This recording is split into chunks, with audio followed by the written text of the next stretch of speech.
Great, everybody. Welcome back to another one of our meditation coaching sessions. And today I'm with Hila Gozani, and she's also here in Israel like me, and same time zone. It's nice to be able to schedule a good time to do these sessions. Thank you for joining, Hila.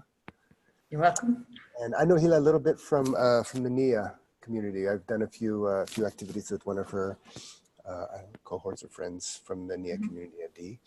And I don't know if everybody here knows about NIA, but it's a movement, dance/movement discipline, which also I think involves a lot of awareness training.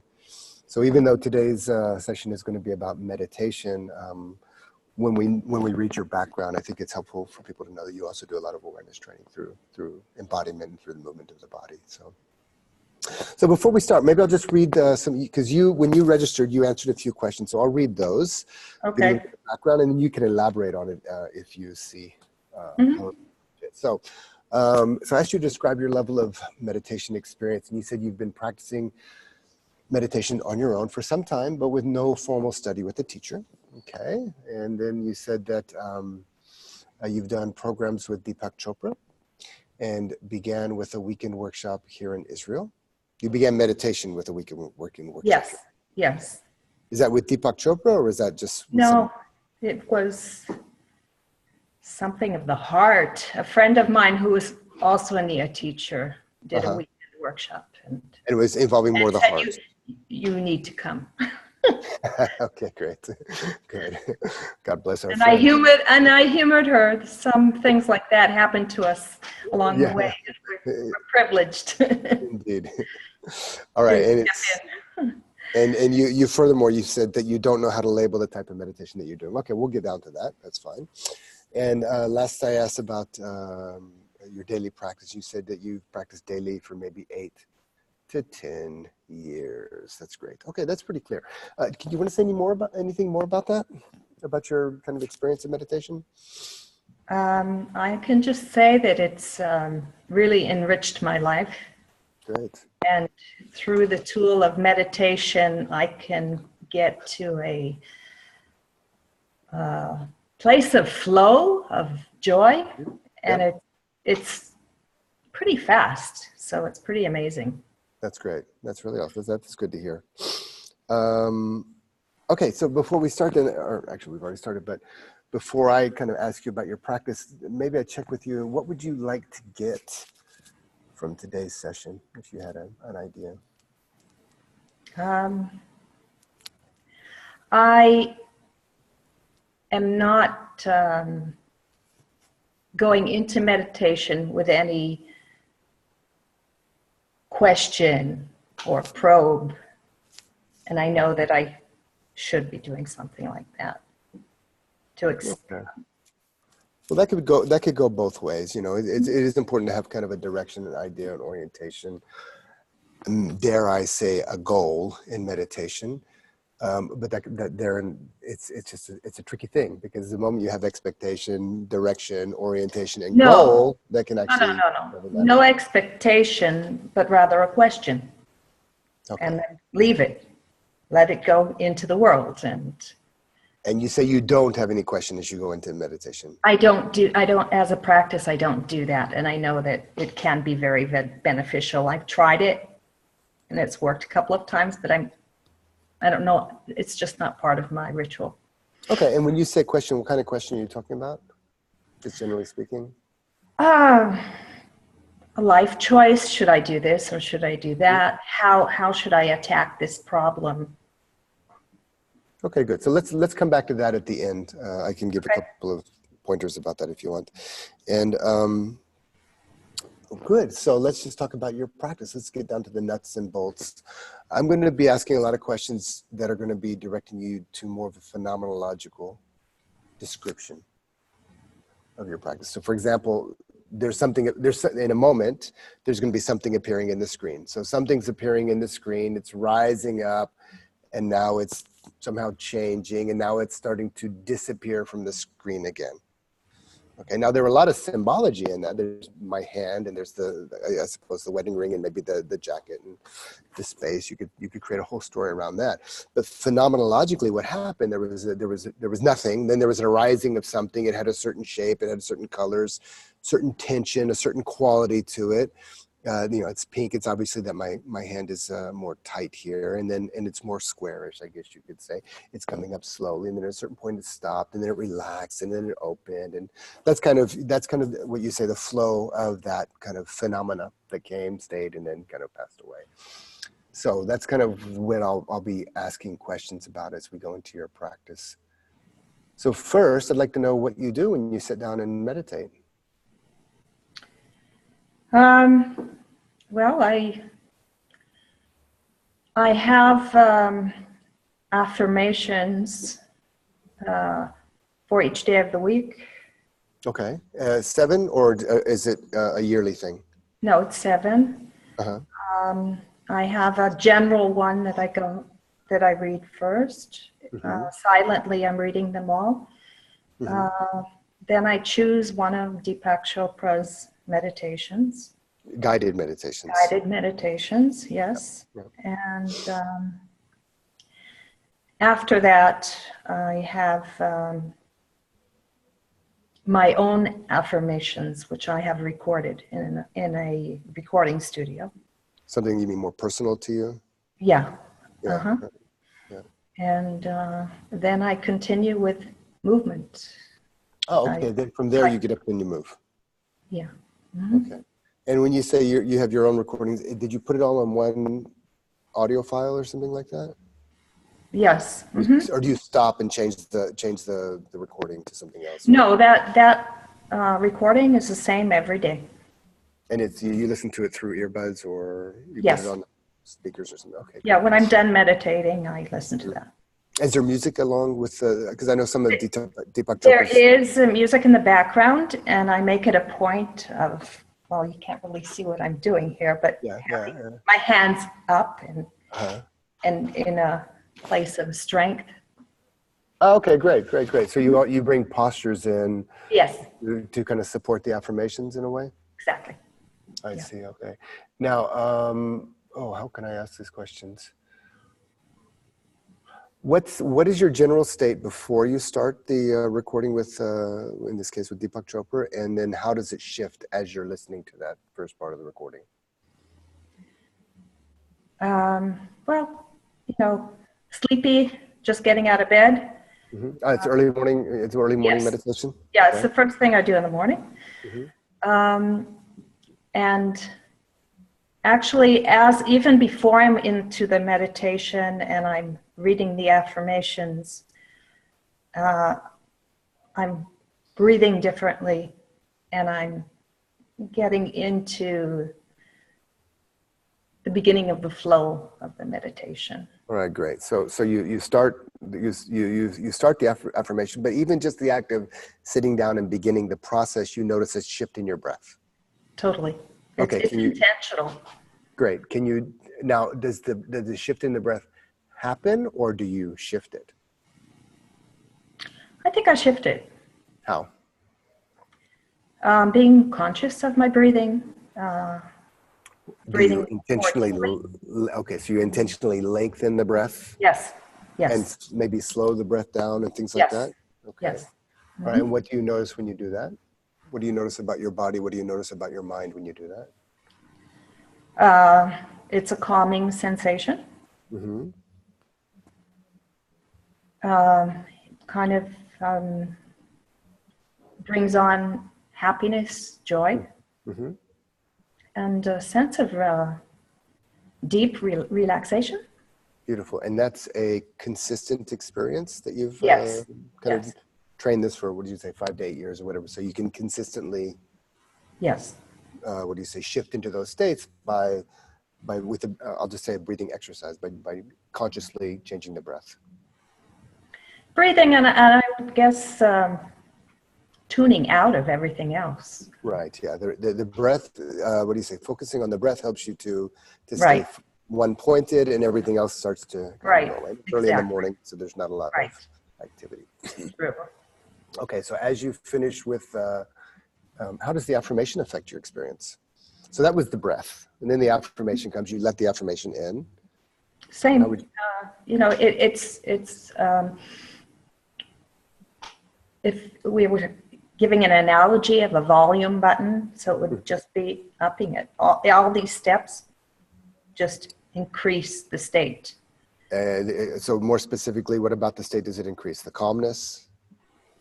Calmness, relaxation, happiness. Great. Probably turns down the external, the narrative. In NIA, we have a acronym we call RAW, R-A-W, which is relaxed, alert, and waiting. Mm-hmm. So I would say You become more aware. state. Yeah. Right, great. Okay, so the breathing and the affirmation makes you more relaxed, more aware, and more awaiting, in an available sense, awaiting. Even the first movement of actually sitting down and putting the earphones in your ears, in my ears, and getting ready, that it's already starting. Sure. Yeah, it's like suiting up for a big event. That Right. very act of doing it actually puts you in a meditation. It's like a meditation itself. That's great. Yeah. That's great. So you do it's an affirmation / guided meditation with the Deepak Chopra, or just a guided meditation? Well, actually, I did a meditation course, an online meditation course with him, of sorts. I don't think he actually called it meditation, but the affirmations I have for each day, it's from him. Yeah. Yeah. And so there's this, you get ready, you sit down, you listen to the recording with Deepak Chopra, and I read affirmations. I'm reading a bunch of JPEG files. Right. And then when you read, do you reflect for a few moments before you go to the next step? I just take it in. I don't stop. I mean, I'll read it slowly. Each day begins with one affirmation. So I'll read the affirmation, read the description of the affirmation, and then there'll be a bunch of sentences underneath that. And after each sentence, I'll say the affirmation once again. Okay, good. And when you say a bunch of sentences, these are things you repeat inwardly to yourself? It's all in my mind that I'm saying this. You actually say that in your mind, the sentences. Sorry? When you say there's a bunch of sentences under the affirmation, when you say that there's a bunch of sentences under the affirmation, sorry, I think we had a bit of a... Yeah, we had a connection problem. When you say there's a bunch of sentences under the affirmation, what is that, like a paragraph, or those are individual sentences? No. Okay. I'm sorry. My wording was not good. There's a mantra for each day. Got it. Okay. The definition of what the meaning of this mantra is, and then there's an affirmation and a mantra. Affirmation and a mantra. Great. And you repeat that in your mind? Yes. Very good. And that's what focuses your attention. Yeah, there's a general one that I start with every day, and then I go to the specific one for the day, and then I start the meditation. Perfect. And now so already as you start the meditation, you finish the affirmations, the mantras, etc., and then you start the meditation. What are you doing in the meditation? It's a guided meditation? It's a guided meditation. Each time Deepak will have a different mantra, and he'll give some background for a few minutes. Then there'll be music, and you take the mantra, and in the silence of you and the music. Okay, so let's stay with the mantra part. That's at the beginning, right? No. Well, there's the mantras that I read. Okay. That's at the beginning. I'm talking about now that when you say, and then you start the meditation, you said. Then actually the meditation has an introduction. So I'm basically listening to Deepak Chopra. And when he's done and he's given the mantra for this day and started the music, then I will start meditating. But actually, I like personally, the minute I start listening to Deepak, I'm in a meditative pose.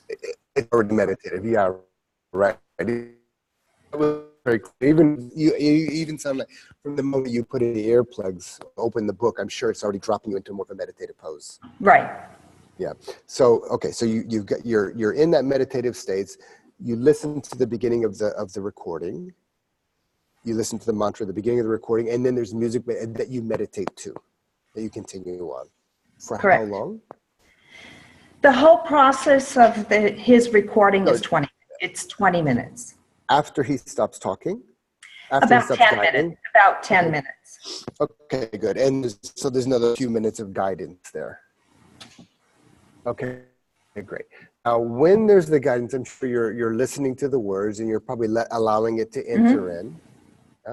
And then as soon as it stops, as soon as he releases you to the meditation, let's see, what exactly do you focus on? The mantra. You repeat the mantra in your mind? Correct. For 10 minutes. Mm-hmm. Okay, great. And it's probably another positive affirmation mantra that you repeat again and again. Well, it's it's Indian. It's Okay, so he says it in Hindi or Hindi. right. Okay. Right. And you understand the meaning, but you repeat it in Hindi. Correct. Okay, very good. And you do that for the full 10 minutes? Correct. Unless it happens to go away, then I let it go away. Mm-hmm. All right. What can you tell me about the repeating of the mantra? What's your mental state like as you repeat the mantra? I become less aware of everything else. Mm-hmm. Sounds. If there's noise outside or something, that kind of fades to the background. Fades to the background, right. Mm-hmm. Physical sensations. Excuse me? Physical sensations. The feeling of hitomamut, wow, rising, the flow, happiness, joy. The flow arises. Yeah. Joy rises. Okay, that's great. All right. So, and what I'm asking is the sense doors. So sounds kind of fade to the background. Correct. Yeah. Is there much pain in the body or anything during that period? Actually, no. I mean, at the beginning, it was very hard for me to sit still for so long, and I would be always directed to different pains in my body, but no. Okay, now, so it's partly because the body has adjusted, but also partly because you're dropping into this really deep state, and the pain is just becoming less. Mm-hmm. Very good. And you said that there's joy arising? Yes. How about the application of the mind? So what I mean by the application of the mind is that you're able to stay. You said sometimes the mantra slips away, but usually you're able to stay with the mantra. Right. Repetitively for 10 minutes. Yes. And that application of the mind, is it pretty consistent? Or is it something that slips off? You have to bring it back. It slips off. You have to bring it back. Sometimes. Sometimes it does, but then it becomes more and more consistent. Right. Mm-hmm. Yeah. And then you also mentioned flow. When you're repeating the mantra, do you find the flow arising? Eventually, yes. I mean, it may not be right away. Mm-hmm. And I wouldn't say it's necessarily the mantra, but the whole process is bringing me into that state. Right, of course. And other than joy, what would you attribute, or what attributes would you give this deeper when it's at its best? Other than joy, what attributes would you give this mental state? It's a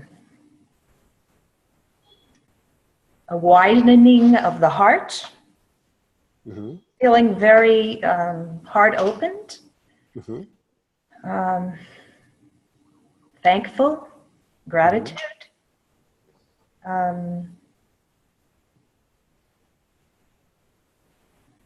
Kind of each breath is a wow. It's hard to explain. Well, that's why we're doing this, because we at our leading edge, we're always having interesting, if not amazing, experiences that are just hard to explain. Right. And we can explain it, wow, it's incredible. So, wow. So if you tried to explain it, this wow, how would you describe it? Okay. Metaphorically, any way you want. I'll give you at the best. When it's at its best, it's this universal love. Beautiful. Yeah.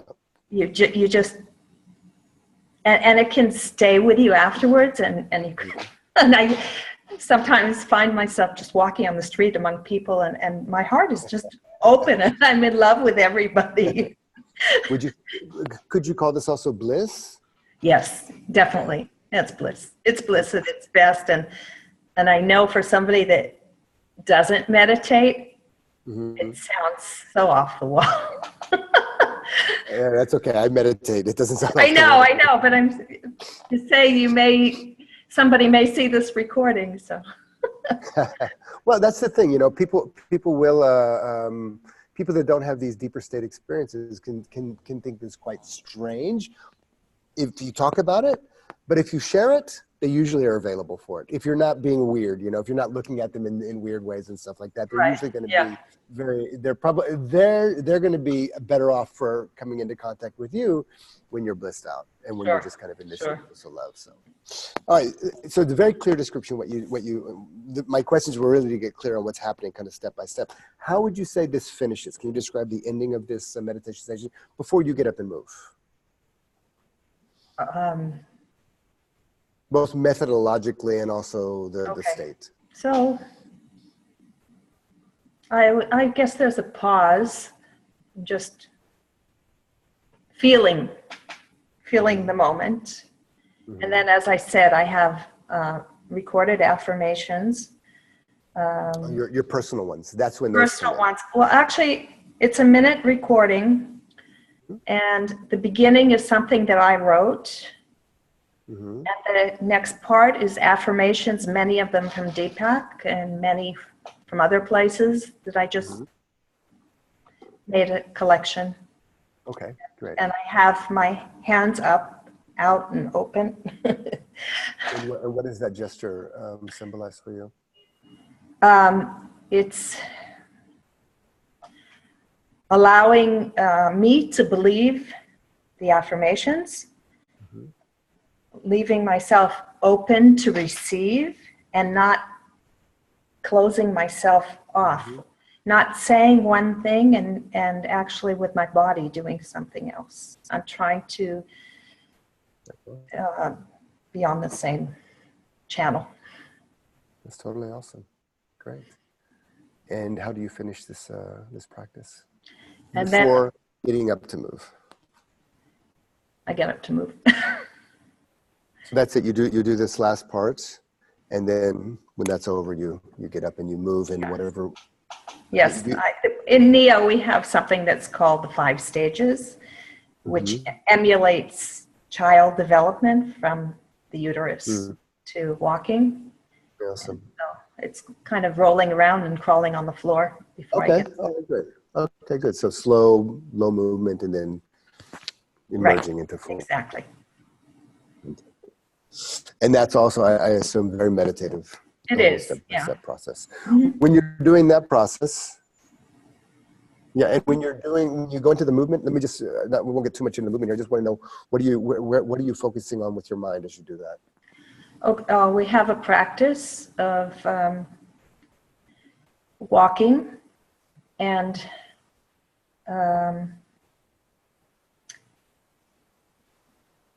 taking in our inner state, breathing, and on a scale of 0 to 10, how much room is there for my breath? What is the volume of my breath? And what am I noticing on my body?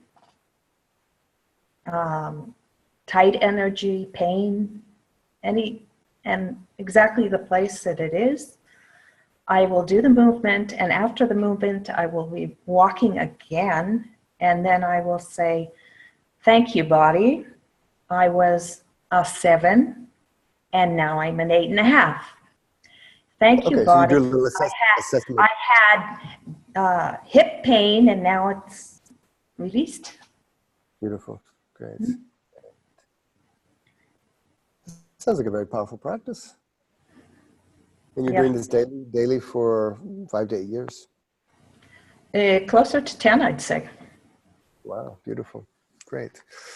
Okay, so let me just give you're doing a combination of stuff that is very interesting, and traditionally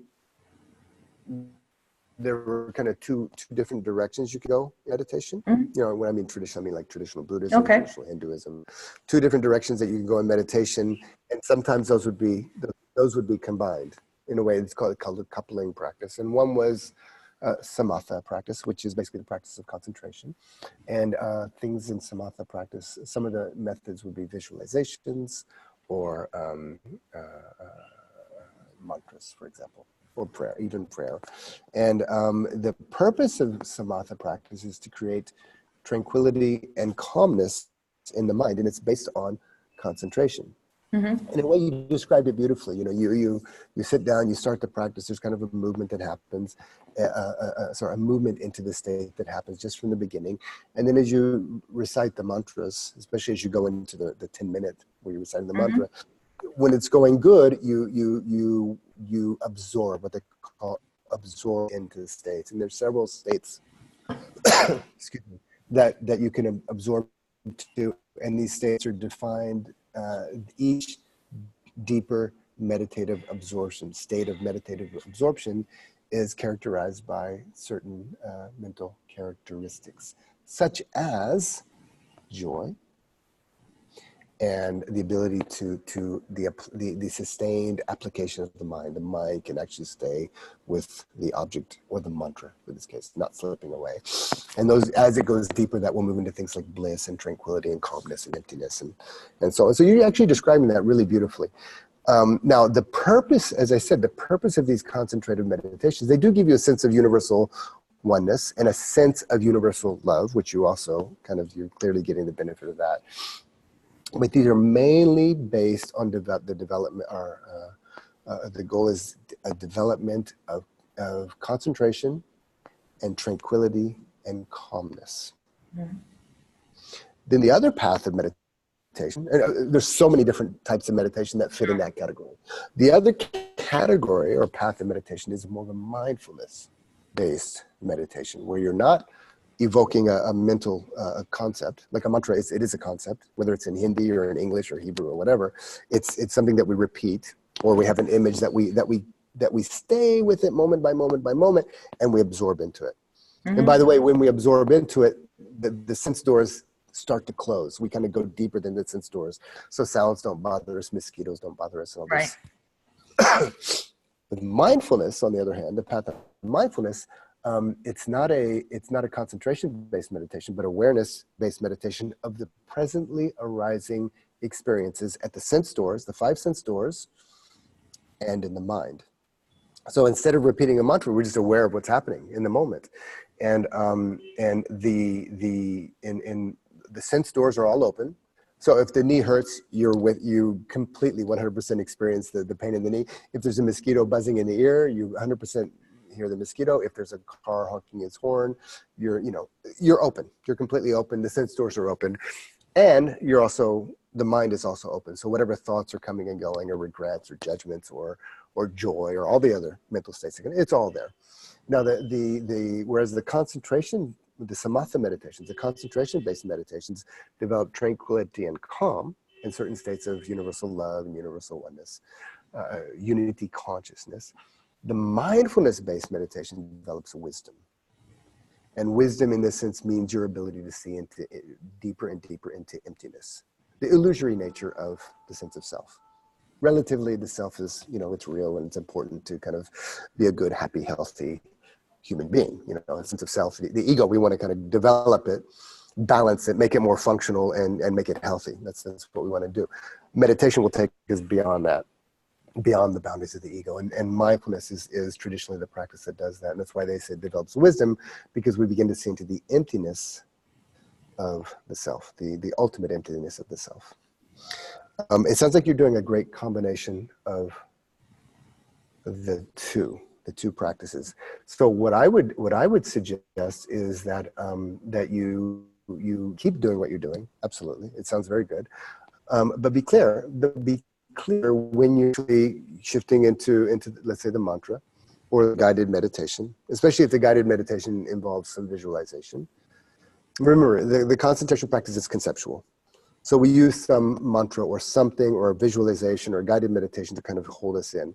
And you said calmness and openness and all these things that it develops. Yeah? And then consciously, when it's over, when you finish, let's say when you finish your routine and you finish with your personal affirmations with this kind of openness and receptivity, before you get up to move, I mean, if you're moved and you get up to move, that's fine. What I would suggest doing is take a few moments of, if not even a few minutes, of pure mindfulness. Meaning you stop everything and you just sit with your awareness anchored someplace. Now, the reason I say anchored someplace is that you could choose to anchor it into the breath. Like you remember at the beginning, I asked you if you're doing a conscious breathing exercise. Mm-hmm. Yeah.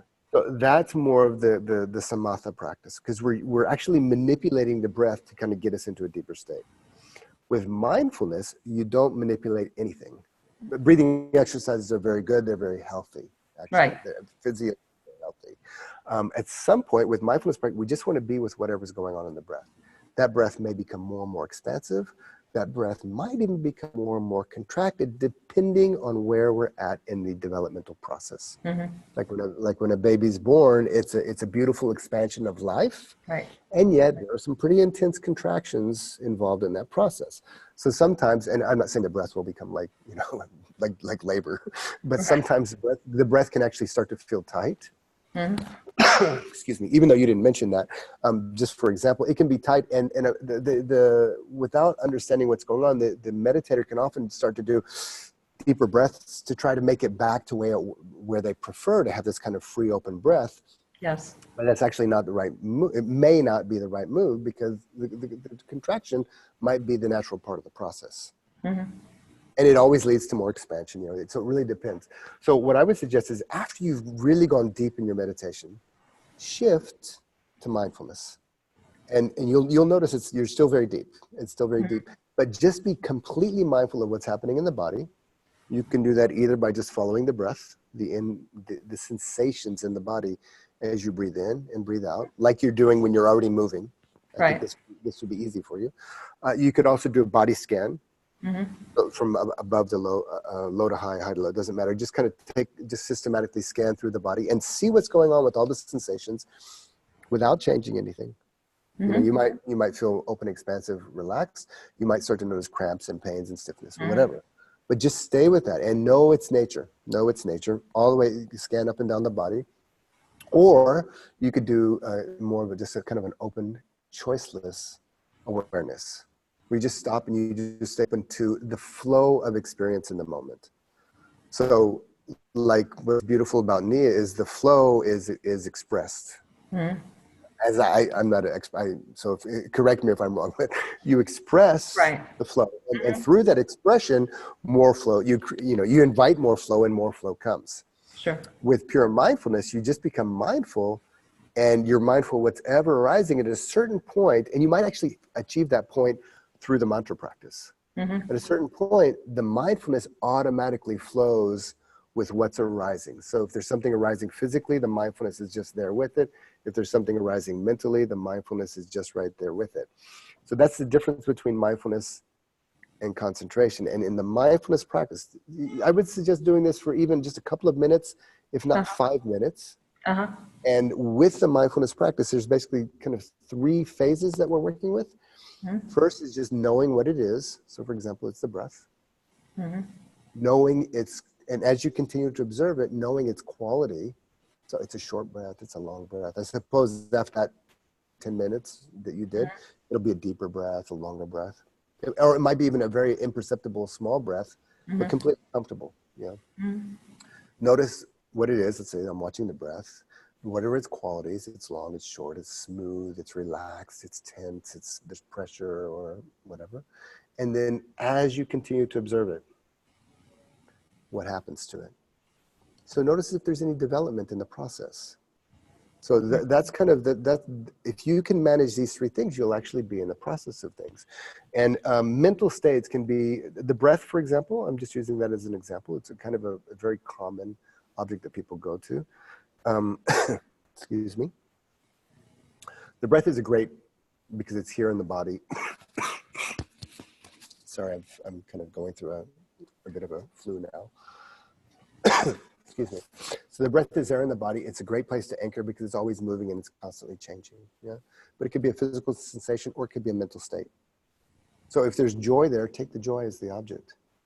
Right. Usually joy, we just kind of go with the joy, but see if you can just detach a little bit and observe the joy as it's moving. Joy usually has an energetic quality. So you'll start to notice a lot of movement with the joy in the body, maybe energy moving through the body or some vibrations, or there's usually a slight elation in the mind. Yeah, as you go beyond joy, the calmness brings that down. Well, the joy focusing on something like that, I believe it would change. It would start maybe as joy and it would go to love and then maybe it will go to, great. Right? You want to let it develop. Exactly. Correct? And that's the flow. That's the right. flow. Exactly. Now it usually can do one of two things. It'll either become more intense or it'll become less intense. It could stay the same for a while, but eventually it'll become more or less, and it will change. And that's what mindfulness does. Mindfulness basically allows you to start to contemplate the universal nature of change, which is the beginning of everything. You know, that the ego fixates. Right. I'm sure you can understand from Nia, you know, we are fixated human beings, and you start to go and do something like Nia or Aikido for that matter, and it starts to open up, and who you are begins to expand and change and process and all these things. Totally. Now, when you're focused on the mantra, you don't see change. You see deep, you'll start to experience states coming up, but you won't see the moment-to-moment nature of change. That's the difference between a mantra practice and a mindfulness practice. Okay. And I'm sure what you're doing in Nia is a lot of mindfulness already, so it shouldn't be so hard for you to do. But follow the moment-by-moment process of change. So mindfulness can be referred to as a process-oriented consciousness. And then, let's say you do that for a few minutes. Notice just the way you kind of did an assessment at the end of your meditation. No, you do an assessment at the end of your Nia. Movement, yes. Create, I mean, that type of personal momentary, in the moment assessment, you obviously have the skill of doing that. Do that at the end of your meditation too. You just try this a few times and see what happens. And then from there, go into your movement. And assessing after the meditation and after the mindfulness, like 3 times? Not necessarily. Do you do an assessment after the meditation? No, I'm just wondering what you're suggesting. So, since I'm actually suggesting you install an additional practice here. Right. 2 minutes, 5 minutes, whatever. Right. Do that additional practice, pure mindfulness. Right. No mantras, no listening to anything. Music shouldn't be a problem, but just observing. Right. Pure observation of experience. And then before you get up to move, take a moment and assess, check in. What's happened in the body, what's happened to the mind. If there was joy, where's the joy? If there was calmness, where's the calmness? What's going on? Okay, so you're saying if there was, so where's your comparison point? From the beginning of the meditation or from after the meditation? Understand my question? The comparison point is when you shift from your meditative routine, which isn't completely mantra, but there's a lot of mantra in there. Yeah. And now you go from there, you go into the movement, right?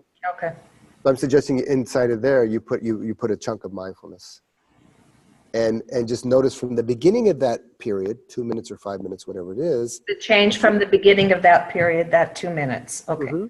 Yeah, before you get up to move, take a moment to assess what has this mindfulness. What is it? Because it's how can I say this? It's like, imagine looking at a wave and then looking at particles. So those are this is from physics and from quantum Right. mechanics. They're two very different experiences. One's a wave, which is one constant thing, and particles is a little particle that comes and disappears. Another one that comes and disappears. Another one that comes and disappears. It's a very different way of experiencing reality at a subatomic level or an atomic level. That's what neutrons are doing. So it's just metaphor. But see what's the difference in my experience of a more mantra practice, which deepens my concentration. Coming from a mantra into mindfulness is a very powerful practice. Most people that do mindfulness, like Vipassana meditation and stuff, they don't do mantras. So they have to develop that concentration little by, focusing on what's around. It can be now you've got, I don't know if it's 10 years, but you have many years of practicing with mantras already. So you've already got this ability to drop into deeper states, to absorb into deeper states. Right. Take that absorption and spend a few minutes, pure mindfulness, sitting, and then take that pure mindfulness into your movement, which I think you're already doing. Okay. Yeah, so that would be my suggestion. And then throughout the day, if you ever have some moments like at a cafe or whatever, when you're just free, sit down and just do pure mindfulness. Pure mindfulness is open awareness of what's arising, with no intention to manipulate and no judgment. No judgment, no preference. And when judgment arises, which it does, don't Hello. judge. Thank you. Yeah, right. And when preference arises, just notice that that's what's arising. Right. And then just let it stay for a while. And if it stays, some days we have a stronger judgmental day. Just be okay, judgment. You can even put a label on it, judgment. And stay with that and notice the qualities of it. What happens to it? Because its roots are very subtle. And if you don't see the roots, it'll go and then come back and it'll go. But if you can manage to see it all the way till it starts to disappear, you'll start to see the roots. So mindfulness helps you see that stuff at its origin point. The moment you can see its origin point, it starts to uproot those tendencies. Okay? Very good. Last thing I'll say, mindfulness-based practice is a purification process. Okay. And that sometimes has a little bit of unpleasant feeling, but ultimately it's really a cleansing. It's really beautiful practice. Detoxification. Yeah, right, exactly. And using those two practices, your very your very developed mantra practice together with a mindfulness practice, it can be a beautiful. Sounds good. Spiritual practice. All right. Thank you so much. Yeah, sure. And if you ever want to let me know how it goes, drop me a line, or who knows, maybe I'll run into you again around the movement scene here in Israel. Okay. Thanks, Miles. Yeah, you're very welcome. I'm happy to hear about your practice. It sounds wonderful, and keep up the good work. Thank you so much. Bye. You're welcome. Bye-bye.